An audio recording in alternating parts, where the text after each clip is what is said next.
너무 재밌어서 잠 못 드는 지구의 과학. 신규진.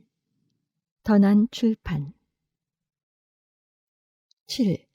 영양가 높은 바다가 따로 있다. 밥 먹으러 남극 가자.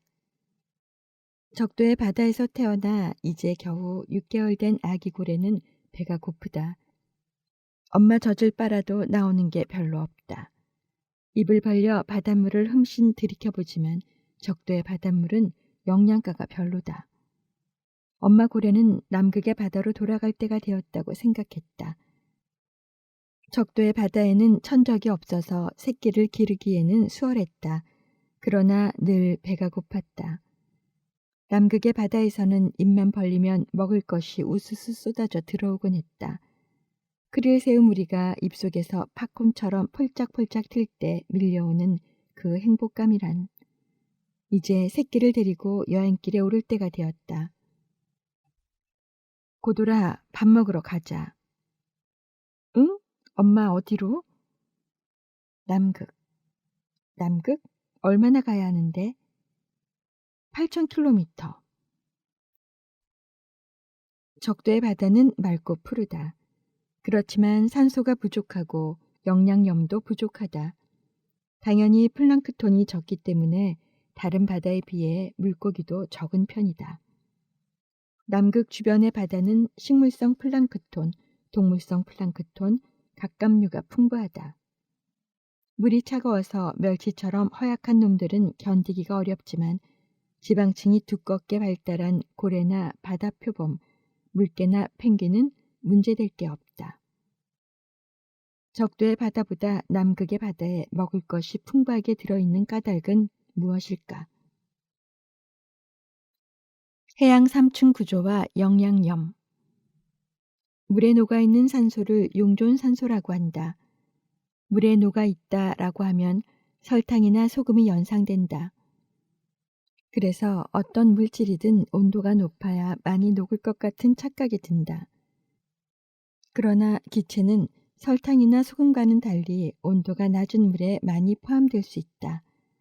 수온이 낮을수록 물 분자들 사이의 간격이 촘촘해지고 기체를 가두어 두는 것이 수월해지기 때문이다. 따라서 더운 물에 비해 찬물은 용존 산소도 풍부하고 이산화탄소도 풍부하므로 상큼한 맛이 난다. 해수에 녹아있는 질산염, 인산염, 규산염은 플랑크톤의 생장에 꼭 필요한 성분이다. 그런데 그 양이 매우 적어서 플랑크톤의 번식을 제한하기 때문에 영양염이라고 한다. 칼륨이나 칼슘은 해수에 비교적 풍부하므로 영양염에 포함시키지 않는다. 해수는 수온 분포에 따라서 혼합층, 수온약층, 심해층으로 구분한다. 혼합층은 태양열에 가열된 표층의 해수가 바람에 의해 혼합되면서 생긴다. 따라서 혼합층은 바람이 잘 부는 중위도에서 수백 미터로 두꺼워진다. 적도 지역은 바람이 약하기 때문에 혼합층의 두께가 중위도보다 얇다. 햇빛 에너지는 수심 100m 이내에서 거의 전부 바닷물에 흡수되기 때문에 햇빛에 의한 가열은 혼합층에 국한된다. 혼합층 아래로 더 깊이 잠수하면 수온이 급격히 떨어지기 시작하여 수심 1000m에 이르면 약 4도씨가 된다. 이처럼 수온이 급하게 내려가는 층을 수온 약층이라고 한다. 1000m보다 더 깊은 수심의 바닷물은 모두 4도씨 이하의 물로 채워져 있다. 한대지방은 물론이고 열대의 바닷속까지 모두 냉장고의 물처럼 차가운 것이다. 이처럼 온도가 낮고 수온이 거의 일정한 심해의 물을 심해층이라고 한다. 적도는 1년 내내 여름철 날씨인데 어찌 그렇게 차가울 수 있을까? 그 이유는 심층해류 때문이다. 북대서양 그린란드 주변부와 남극해 주변에서 냉각되어 가라앉은 물이 심층해류가 되어 적도의 바닷속까지 차갑게 만드는 것이다. 심층수는 맛있는 이온 음료. 용존산소를 영어 약자로 표기할 때는 DO라고 쓴다. 1기압에서 20도씨 물의 최대 DO값 포화 농도는 약 9ppm이고 4도씨의 물은 약 13ppm이다.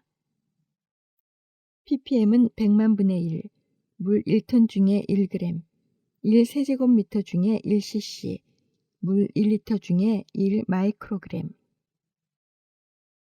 그러므로 조건만 좋다면 차가운 한대의 바닷물에는 열대 바다보다 적어도 30% 이상의 많은 용존산소가 녹아 들어갈 수 있다. 해양학자들의 조사에 의하면 바다 표면의 DO는 포화량에 거의 근접해 있다.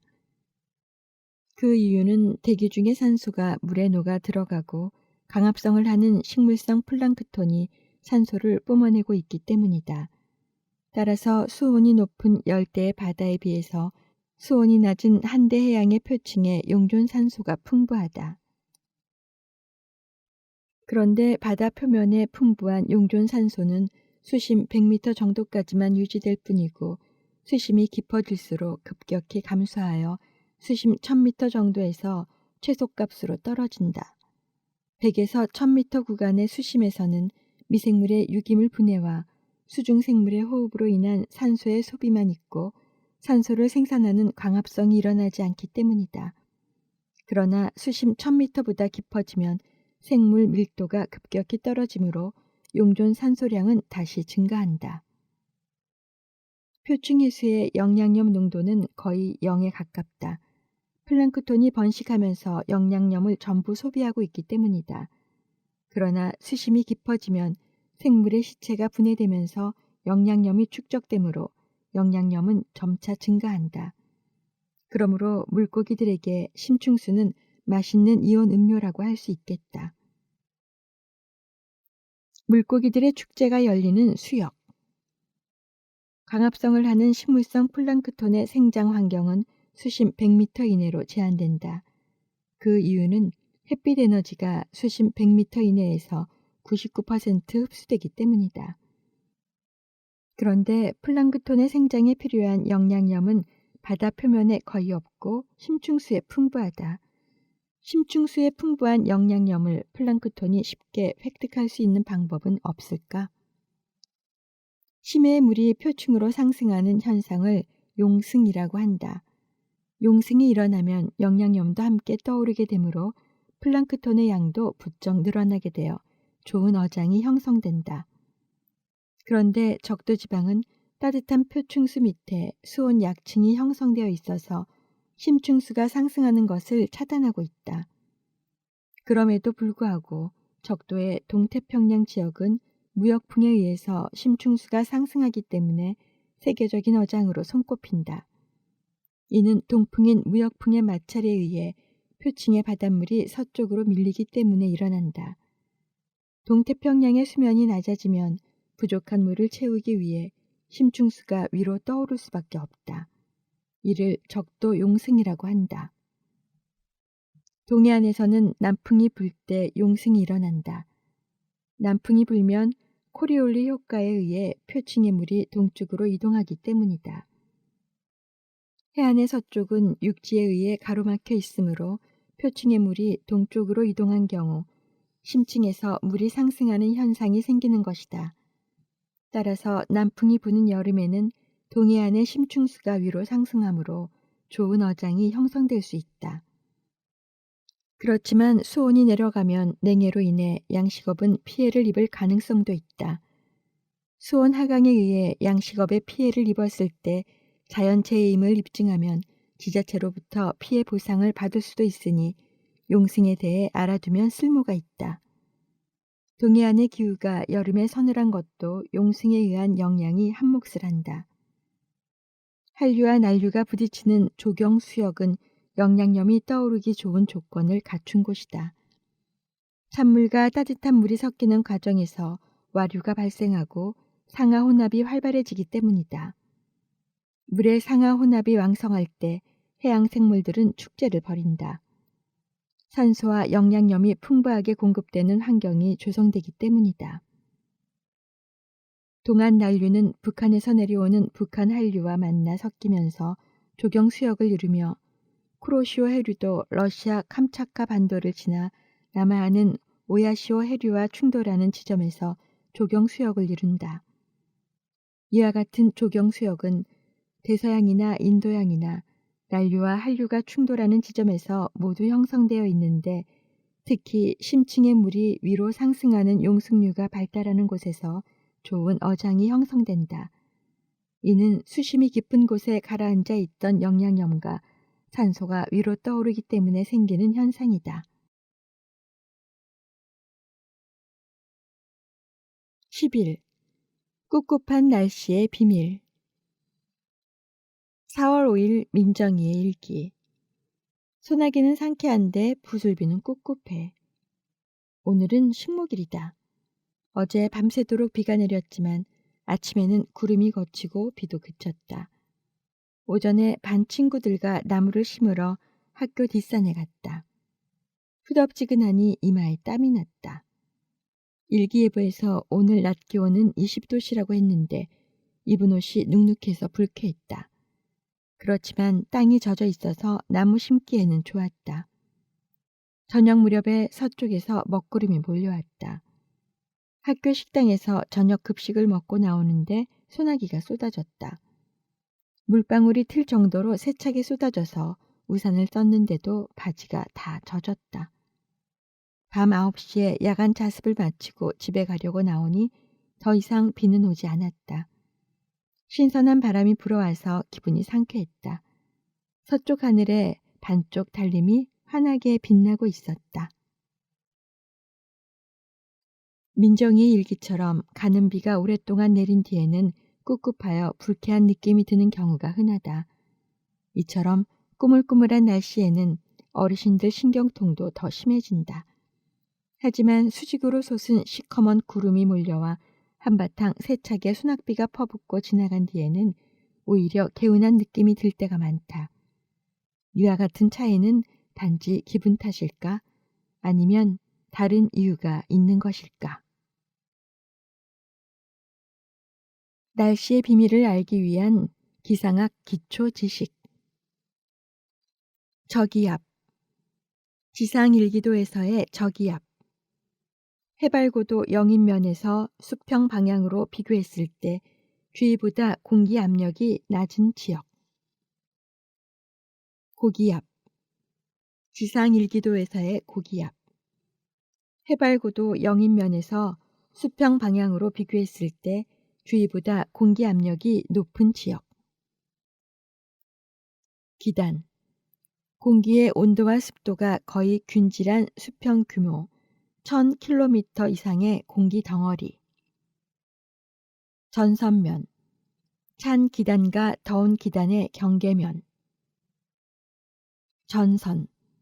전선면이 지면에 닿는 곳. 한랭전선. 찬 기단이 더운 기단을 밀어가는 전선. 온난전선. 더운 기단이 찬 기단을 밀어내는 전선. 충운. 층을 이루는 납작한 형태의 구름. 저군.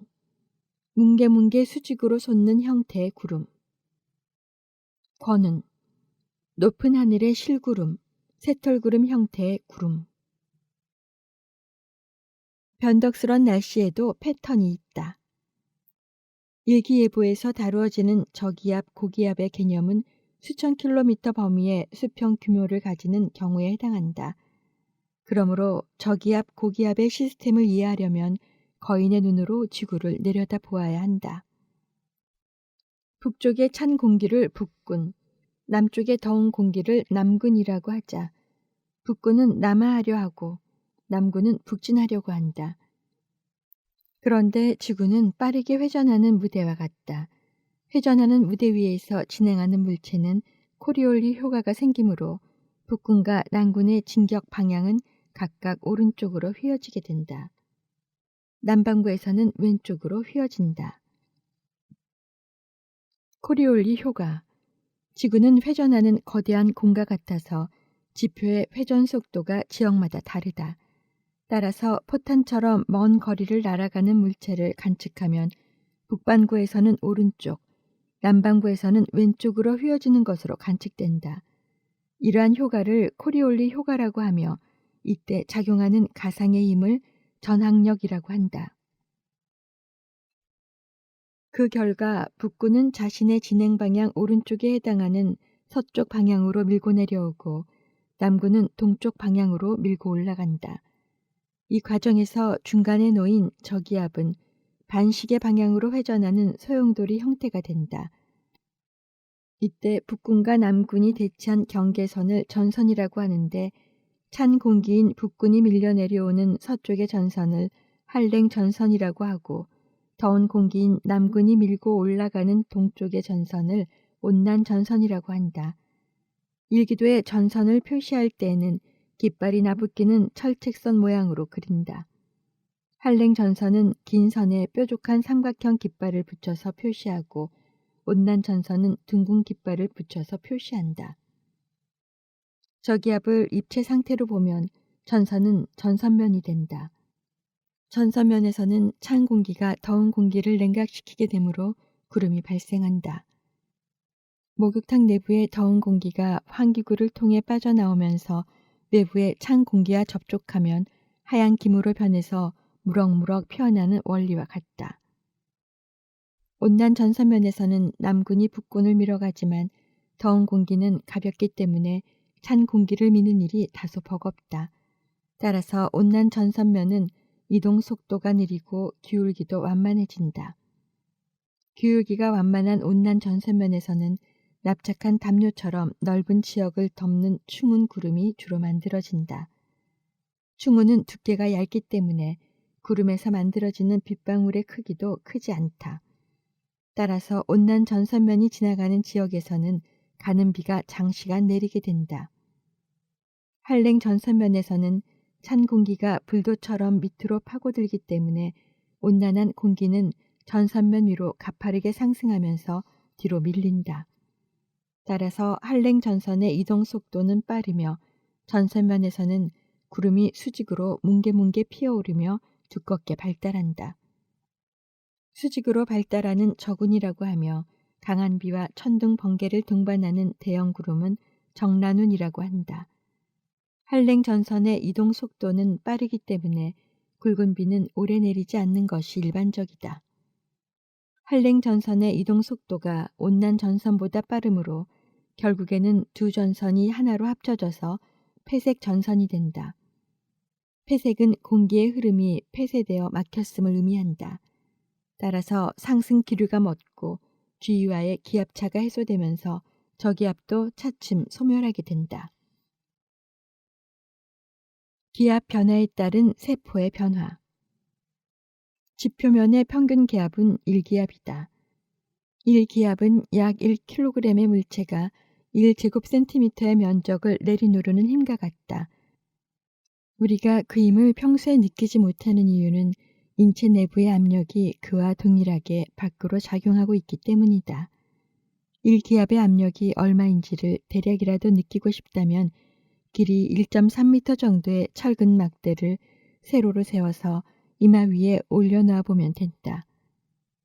바다나 호수에서는 10m씩 잠수할 때마다 1기압씩 증가한다. 때문에 잠수부들은 심한 압박감을 느낀다. 잠수하고 물 밖으로 나올 때 압력 변화에 의해 고막이 터질 수도 있고 압력에 의해 혈액 속의 질소 농도가 높아져서 잠수병으로 사망할 수도 있다. 일기예보에서는 헥토파스칼을 기압의 단위로 사용하고 있다.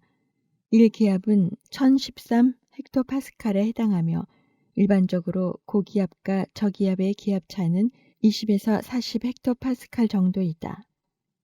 1 헥토파스칼의 기압 편차는 결코 작은 것이 아니다. 기압이 1 헥토파스칼 낮아지면 바다나 호수의 수면이 1cm 정도 상승하기 때문이다.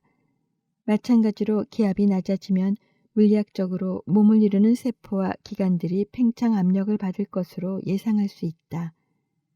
우리 몸의 세포가 탄력성 없이 비누 거품처럼 팽창할 수 있다고 가정하고 기압이 1024 헥토파스칼일 때와 996 헥토파스칼일 때 압력 변화에 따른 세포의 크기를 따져보자. 기압이 30 헥토파스칼 떨어지면 공기가 세포를 누르는 압력은 약 3% 감소하므로 세포의 지름이 3% 증가하여 세포의 단면적은 약 6% 증가할 것이다. 부피로는 약 9% 증가. 세포의 단면적을 원이라고 가정하고 세포의 반지름이 100에서 103으로 늘어나면 단면적은 파이 100제곱에서 파이 103제곱이 되므로 약 6% 증가. 물론 몸은 피부로 감싸여 있고 세포막으로 감싸여 있어서 3%의 기압 변화를 충분히 견딜 수 있을 만큼 탄력성이 있을 것이다. 그러나 근력이 떨어지고 세포가 노화되어 물렁하다면 문제가 생길 가능성도 배제할 수 없다. 따라서 날씨가 꾸물꾸물 흐린 날에는 신경통이나 관절염, 근육통이 심해지는 것으로 추론할 수 있다. 병원의 물리치료 기구 중에는 잠수복처럼 생긴 고무 부츠가 있다. 허벅지까지 올라오는 고무 부츠를 착용하고 전원을 올리면 공기 압축 펌프가 수축과 이완을 반복하여 근육과 세포를 조였다 풀었다 반복하면서 피로를 풀어주는 기구이다. 이는 압력 변화가 근육 세포에 영향을 주는 일례라 할 수 있겠다. 기압과 신체 변화에 대해 보다 과학적이고 심층적인 연구가 이루어진다면 건강한 삶을 도모하는 데 도움을 줄 수 있을 것이다. 12. 온천과 동네 목욕탕의 차이. 플로시보 효과밖에 없는데. 온천에 다녀온 이웃집 아주머니가 한바탕 자랑을 늘어놓으셨다. 온천물이 얼마나 좋은지 피부가 좋아진 것 같아. 탕에 들어가는데 유황 냄새가 확 풍기더라고. 약효가 있는지 허리 통증도 훨씬 덜해. 호호호. 그 자랑을 듣고 온 어머니가 말했다. 온천이 그렇게 좋다는구나. 꼭 가고 싶은 건 아니지만 약효가 있다니. 어머니도 다녀오세요. 온천도 하시고 맛있는 것도 사드시고. 샘은 어머니를 온천에 보내드렸다. 온천은 대부분 미지근한 우물물에 지나지 않는다는 것을 알면서도 말이다. 혹시 유황 냄새가 많이 난다면 건강에 좋을 것도 없다. 황은 화약, 성냥, 살균제, 살충제의 재료로 쓰인다. 물에서는 황화이온이나 황산이온이 되며 공기 중에서는 황화수소, 이산화황, 기체로 떠돌며 자극적인 냄새를 피운다. 황화수소는 달걀 썩는 냄새, 이산화황은 화약 냄새가 난다. 황화수소와 이산화황은 모두 유독가스로 분류된다. 온천탕이나 동네 목욕탕이나 특별히 다를 것은 없다. 그렇지만 온천욕을 하면 뭔가 더 특별히 좋을 거라는 믿음을 가진 사람이 있다면 그 기대를 깰 필요는 없다. 2차 세계대전 때에는 약이 부족해서 군인들에게 가짜 약을 먹이고도 효과를 봤다고 하지 않던가. 샘은 어머니에게 플라시보 효과가 있기를 기대했다. 플라시보 효과, 위약 효과. 그런데 기대와는 달리 1박 2일 온천욕을 마치고 돌아온 샘의 어머니는 피부 발진이 생겼다. 온천욕을 너무 오래 했던 것이다. 온천의 법적 기준 온도는 25도씨. 대한민국 온천법 제2조 1항은 온천을 다음과 같이 규정하고 있다. 온천이란 지하로부터 솟아나는 섭씨 25도 이상의 온수로서 그 성분이 대통령령으로 정하는 기준에 적합한 것을 말한다. 온천을 규정하는 법적 기준 온도는 의외로 낮다. 겨우 25도씨라니. 대중 목욕탕의 냉탕도 그 정도는 되지 싶다. 그러나 지표의 평균적인 온도가 15도씨 내외인 것을 감안하면 10도씨 이상의 차이가 있어야 하므로 아무 데서나 온천물이 나올 수 있는 것은 아니다. 어떤 곳에서 지하수를 시추하여 물의 처음 온도가 25도씨인 곳을 발견했다고 가정해보자. 이 경우 온천이 될 실질적 가능성은 얼마나 될까? 겨울에 25도씨의 지하수가 뿜어져 나올 때는 김이 모락모락 피어오르기도 한다. 이때 시추를 담당한 일꾼들이 만세라도 부른다면 사람들은 영락없이 온천이 터진 줄 알 것이다. 그러나 아직 막걸리 잔치를 벌이기는 이르다. 하루에 적어도 1,000톤 이상의 물이 쏟아지는 시추공이 2개 이상인 것으로 확인되지 않으면 온천법 시행령 제6조를 만족할 수 없기 때문이다. 따라서 충분한 수량이 되는지를 확인하는 과정이 필요하다. 24시간 내내 시추공에서 물이 뿜어져 나온다면 온천장의 주인이 되는 희망을 가져도 될까? 여기에서 다시 한번 딜레마에 빠질 수 있다. 최초 온도 측정에서 25도실지라도 단순 지열에 의해 가열된 온천수를 뽑아내면 차가운 냉수가 유입되면서 온도가 떨어지기 때문이다. 온천수 성분에 따른 조건도 있다. 온천법 시행령 제2조 다음 각 호의 성분 기준을 모두 갖춘 경우로서 음용 또는 목욕용으로 사용되어도 인체에 해롭지 아니한 것을 말한다. 1. 질산성 질소는 10mg/리터 이하일 것. 2. 테트라클로로에틸렌은 0.01mg/리터 이하일 것. 3. 트리클로로에틸렌은 0.03mg/리터 이하일 것. 시행령 제2조에 제시된 3가지 독성 물질은 오염된 지하수에서 나오는 성분들이다. 그러므로 온천 개발 지역은 공장이나 목장처럼 오염원이 될 수 있는 시설로부터 가급적 멀리 떨어져 있어야 한다. 지하수를 뽑았을 때 섭씨 25도씨가 된다면 시장이나 군수는 해당 지역을 온천이라고 고시할 수 있다. 인체에 유해한 성분이 없어야 하고 양도 넉넉해야 함은 물론이다. 그런데 근년에 개발된 한국의 온천들은 대부분 그 온도를 간신히 넘기는 수준이다. 때문에 보일러로 가열하지 않고는 온천탕을 운영하지 못한다. 과거 온천 개발 사례를 보면 극히 드문 경우 60에서 70도씨에 이르는 경우도 있었다. 그러나 그 온도가 몇 년 동안 유지되기는 어렵다. 온천장이 우후죽순 생겨나면 지하 수위는 내려가고 심지어 집안 침하가 진행되기도 한다. 온천으로 유명한 모 도시도 오래전부터 집안 침하가 일어나 군수가 연구를 의뢰한 적이 있다. 단층이 있을 때 온천 가능성. 땅을 파내려 가면 온도가 상승한다는 것은 광부들이 잘 알고 있다. 그 비율은 지구 어디나 비슷해서 차가운 시베리아 동토에서도 거의 같은 비율로 온도가 상승한다. 그 비율은 대략 2에서 3도씨 퍼 100m인데 이를 지하 증온율이라고 한다. 물론 마그마가 늘 솟구치는 하와이 열점이나 맹렬히 활동 중인 화산들, 아이슬란드나 동아프리카 열곡대처럼 종종 마그마가 줄줄 새어나오는 지역은 평균보다 훨씬 높은 지각 연류량을 보인다. 만약 어떤 지역에서 지하로 100m 파고 들어갈 때마다 3도씨씩 증가한다고 가정하면 지표 평균 온도를 15도씨라고 볼 때 330m 정도 깊이에서 25도씨에 이르게 된다. 그렇다면 이 깊이에 지하수가 존재하는 경우 온천법이 규정하는 온천이 될 가능성이 있다. 그런데 실제로 시추를 해보면 지하수는 수십 미터에서 수십 미터 깊이에만 존재할 뿐 더 깊이 들어가면 딱딱한 안반이 버티고 있다. 전형적인 지층은 표토, 심토, 모질물, 기반암 4개의 층으로 구분된다. 토양의 최상부 표토에는 낙엽, 동식물의 유해, 배설물 등이 쌓여 분해되어 생긴 유기물이 많이 포함되어 있다.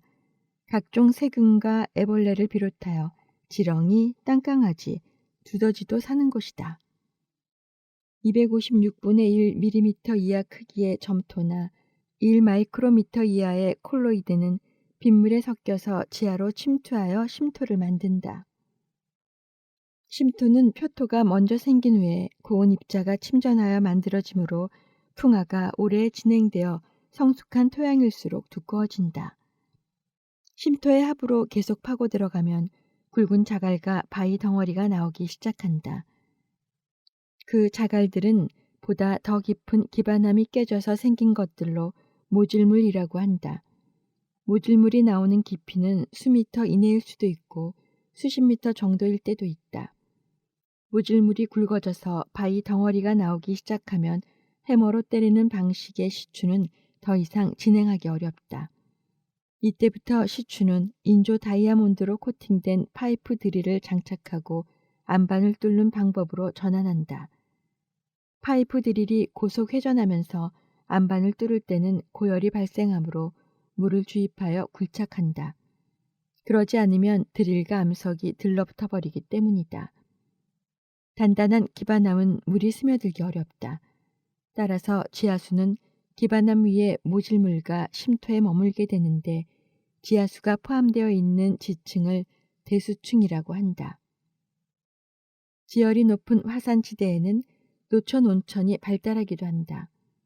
백두산 천지 주변에도 김이 모락모락 피어오르는 온천이 여러 곳 있다. 그런데 화산섬인 제주도에는 아이러니하게도 온천이 딱 한 곳뿐이고 온도도 낮은 편에 속한다. 그러니 일반적인 지역에서 수십 미터 깊이의 대수층은 온도 미달로 온천이 되기 어렵다. 따라서 단층과 같은 구조가 있어서 기반암이 깊은 곳까지 깨져 있고 그 틈을 따라 지하수가 침투할 수 있어야 온천을 기대할 수 있다. 땅속은 왜 뜨거운 것인가? 지구 중심부는 6000 켈빈 정도로 추정된다. 켈빈, 절대온도 단위. 켈빈은 섭씨 온도 플러스 273.15. 왜 뜨거운 것일까? 지구 내부 에너지의 첫 번째 열원은 약 46억 년 전 지구 탄생 때로 거슬러 올라간다. 지구는 공전 궤도 주변에 개구리알처럼 바글바글 하던 미행성들을 수천만 년에 걸쳐 통일한 주인공이다. 미행성들은 지구 중력에 이끌려 충돌하면서 지구를 키워갔다. 그 과정에서 충격 에너지가 열 에너지로 전환되어 지구 표면 온도를 1000도씨 이상으로 상승시켰다. 때문에 지구는 한동안 마그마 바다의 상태로 지내야 했다. 두 번째 열원은 마그마 바다에서 무거운 쇳덩어리 성분이 가라앉으면서 중력 에너지가 열 에너지로 전환된 것이다. 쇳덩어리의 주 성분은 철로 지구 전체 질량의 가장 큰 비율을 차지한다. 철보다 상대적으로 가벼운 규장질 마그마는 떠올라서 지각과 멘트를 구성하게 되었다. 규장질은 석영과 장석 성분, 규산염 물질을 말한다. 그런데 중력 수축 에너지는 지구 탄생 초기에 집중된 에너지였기 때문에 지구는 점차 식어갔다. 그 과정에서 표면은 딱딱한 지각을 형성하고 수증기는 물로 응결하여 해양을 형성했다. 그렇지만 지구의 내부는 쉽게 식을 수가 없었다. 오히려 지구를 조용히 달군 세 번째 열원이 있었으니 그것은 바로 돌멩이였다. 돌멩이는 즉 암석은 우라늄, 토륨과 같은 방사성 원소를 품고 있다. 방사성 원소는 불안정하기 때문에 서서히 붕괴하여 다른 원소로 변한다. 그 과정에서 열이 발생했고 지구 내부의 온도를 5000도씨 이상으로 상승시켰다. 앞서 지각에서의 지하 증원율은 3도씨 퍼 100m 정도였다. 이 비율대로 땅속의 온도가 상승한다면 6370km 깊이의 지구 중심부 온도는 19만 도씨가 넘어버린다. 이건 또 너무 무지하게 뜨겁지 않은가? 과학자들이 추정한 지구 핵의 온도는 6000도씨 정도이다. 그렇다면 지각에서의 지하 증원율이 지구 내부로 갈수록 작아져야 한다. 어떻게? 방사성 원소가 지각에 많이 몰려 있다고 생각하면 질문에 대한 답이 될 것이다. 방사성 원소는 철보다 무거운데도 지구 내부로 가라앉지 않고 지각에 많이 몰려 있는 까닭은 무엇일까? 과학자들은 규산염 물질과 방사성 원소의 친화력이 높기 때문이라고 설명한다. 우라늄, 토륨, 칼륨과 같은 원소들이 대륙 지각의 주재료인 돌멩이와 친밀하다는 것이다. 지각에서 땅속 밖 지상으로 흘러나오는 열량은 1제곱미터 면적에서 1초당 100만 분의 1.5 칼로리 정도이다. 이는 태양 복사 에너지에 비하면 턱없이 적은 수준이라서 우리는 감지할 수가 없다. 지표로 흘러나온 지각의 열은 우주로 방출되지만 지구 내부로 전달되는 열은 지구 내부에 쌓인다. 그러므로 100만 년에 1도씩만 상승해도 46억 년이 흐르면 4,600도씩 상승한다는 계산이 나온다. 지구 내부의 뜰감은 고갈될까? 방사성 원소의 붕괴는 무거운 원소들이 헬륨 입자의 흐름인 알파선, 전자의 흐름인 베타선, 고에너지 전기파인 감마선 등을 방출하면서 일어난다. 방사성 원소가 반으로 줄어드는 데 걸리는 시간을 반감기라고 한다. 질량수 238인 우라늄의 반감기는 약 45억 년이다. 그러므로 지구 탄생 초기에는 2배나 많은 우라늄이 지구 내부에 포함되어 있었을 것이다. 질량수 232 토륨의 반감기는 140억 년으로 우라늄보다 몇 배나 더 많이 들어있고 13억 년의 반감기를 가지는 400칼륨의 양도 우라늄 못지않게 들어있어서 지구 내부의 땔감은 아주 먼 미래에도 고갈되지 않을 것이다. 온천수에는 라돈가스가 미량 포함되어 있는데 이는 자연 우라늄과 토륨이 붕괴하는 과정에서 생성된 라듐이 재차 라돈으로 붕괴하면서 발생한다. 라돈은 다시 붕괴하여 폴로늄으로 변하는데 반감기가 며칠 정도로 짧다. 퀴리 부인은 라듐 덩어리를 연구하다가 방사능을 발견했고 이 때문에 암에 걸려 사망했다. 라듐 발견 초기에는 유럽의 사업가들이 라듐을 만병통치 물질인 것처럼 광고하였고 화장품 등에 섞어서 떼돈을 벌었다고 한다. 그 탓에 많은 사람들이 방사능 질환으로 숨지기도 했다고 역사는 전한다. 라듐과 라돈 연구는 이처럼 위험해서 과학자들도 연구하기를 꺼린다. 라돈은 공기보다 7.5배나 무거운 기체인지라 흙이나 석재로 지은 건축물 내부에 액체처럼 많이 쌓일 가능성이 있다. 라돈은 비흡연자 폐암 사망 원인의 제일 물질인 것으로 점쳐지고 있다. 그러므로 방사능 질병 예방을 위해서는 실내 환기를 자주 해야 한다.